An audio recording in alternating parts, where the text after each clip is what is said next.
I spent most of my childhood believing there was something fundamentally unfinished about me. That was the word my parents never used directly, but it lived inside every comparison they made. My older brother collected acceptance letters, academic awards, and applause. I collected practical jobs, unfinished ideas, and long stretches of silence. Whenever relatives asked about us, my father would smile before mentioning Yale. Only if someone asked again would he remember to mention me. Eventually, I stopped trying to compete. I found work managing neglected properties for other people. It wasn't glamorous, but I learned how buildings aged, how employees stayed loyal, and how small mistakes quietly became expensive disasters. Nobody celebrated that kind of knowledge. When my brother graduated from Yale, my parents organized a celebration at our family's luxury coastal resort.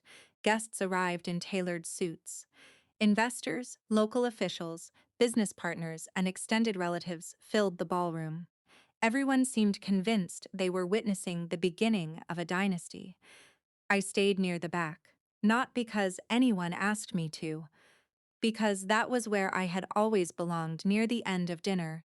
My father stood beside the stage with a glass raised. He thanked everyone for believing in the family business. Then he looked proudly toward my brother. One day, he announced, this resort, our company's, and the entire estate will belong to him. He's earned it. Applause filled the room. My brother looked surprised, then pleased. People turned toward him with admiration. Almost nobody looked at me. I remember thinking how strangely peaceful I felt. Not happy, just finished expecting anything different. Then the ballroom doors opened. A gray-haired woman in a dark suit entered with another man carrying a locked leather case. Neither looked uncertain. They walked directly toward my father. The applause faded. She introduced herself as the senior trustee representing a private family trust established decades earlier by my late grandfather. My father frowned. "This isn't the time," she answered calmly. "It is exactly the time. Certain conditions attached to the trust became effective today." The room became perfectly still. She looked across the guests until her eyes met mine. Then she walked over, handed me a sealed envelope, and quietly said, "Now is the appropriate time." My hands shook more from confusion than excitement. Inside were copies of legal documents, trust agreements, and several letters written by my grandfather years before he died. The trustee asked permission to address everyone. No one objected. She explained that while my parents had always managed the businesses, ownership had never been transferred to them outright. My grandfather had separated management from control. He believed businesses survived only when leadership was proven through character rather than expectation. Years earlier, he had quietly arranged independent evaluations of every potential successor, not grades, not prestige, real-world judgment, financial discipline, treatment of employees, decision-making during difficult situations, long-term responsibility. My brother had never known the evaluations existed. Neither had I. The trustee continued, while my brother excelled academically, most operational reports came from managers who believed he viewed the company as an inheritance rather than a responsibility. Then she turned toward me.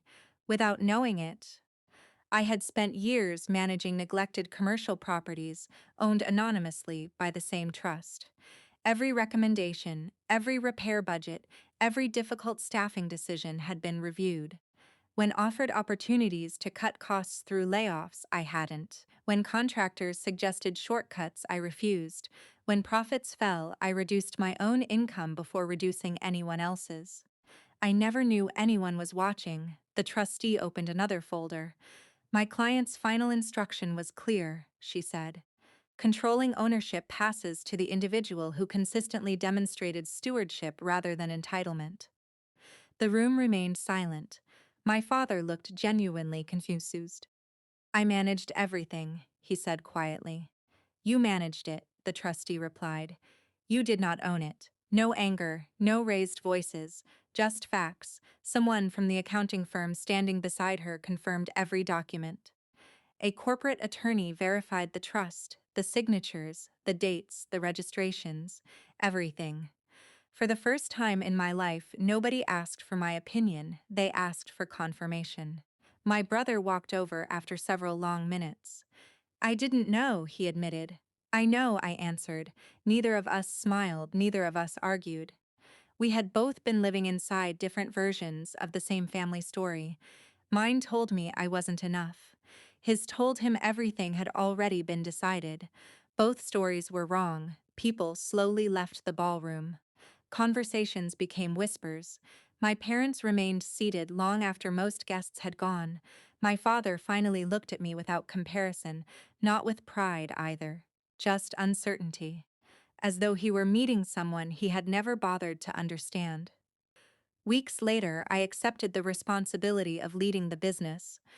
The first changes were ordinary listening sessions with employees, maintenance projects delayed for years, financial transparency, training programs.